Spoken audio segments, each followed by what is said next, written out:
Hey everyone, today I've got your Hail Caesar movie review. A movie star goes missing and is held for ransom.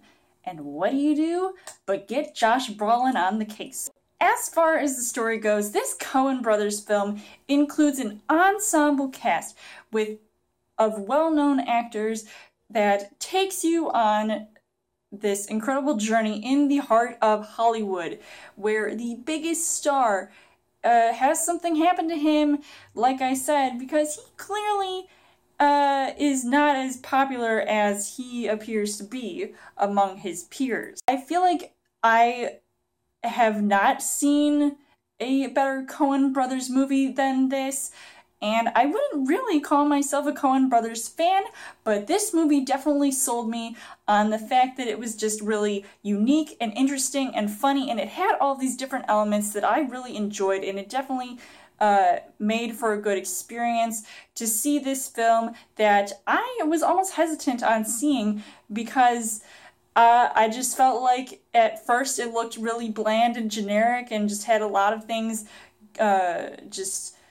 I don't know, it just seemed like a really weird movie, but it also did entice me and intrigue me all at the same time. As far as the casting goes, you've got George Clooney, who plays this big, huge actor in Hollywood, and he's the one that gets kidnapped.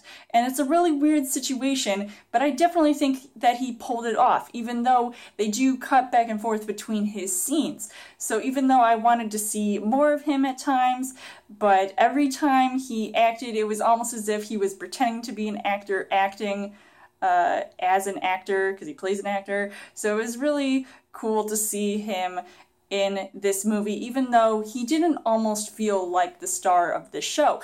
Unlike Josh Brolin, who plays like one of the, a studio head, and he sort of has his own issues to deal with, but he's also responsible for trying to get this big, huge actor back. He is trying to deal with this whole ransom business from the future, is what they call themselves. It's really crazy to see the type of people he runs into, like Tilda Swinton, who I feel like also has some pretty funny scenes, even though she has a very minor role in this movie, but it is still funny just every time she just like randomly pops up here and there.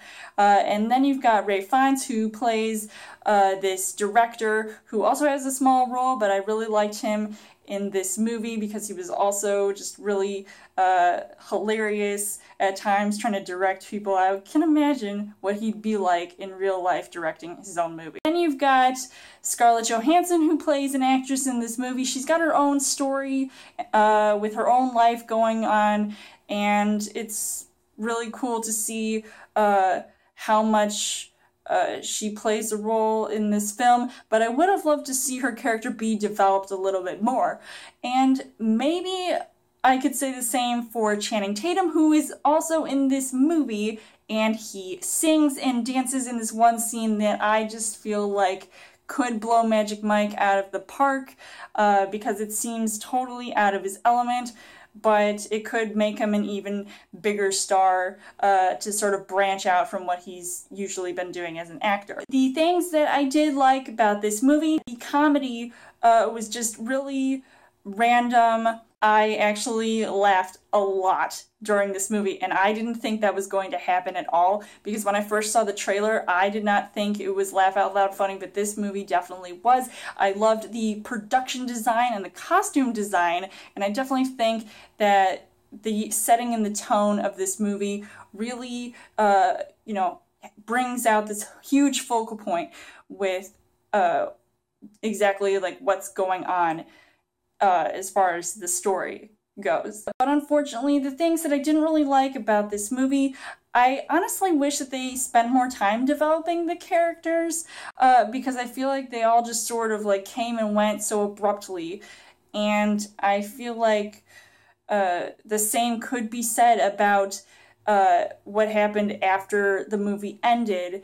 And I feel like this movie went by so fast. So I don't know if that's necessarily a pacing issue, but it really made me want more in the story. And I feel like they sort of just randomly put together a story and didn't technically, piece it together properly. So overall, I would say that Hail Caesar is still a pretty good film, and it's really surprising because I didn't think I was going to like it at first, but I'm glad I did. So I would highly recommend seeing this movie, whether or not you are a Coen Brothers fan.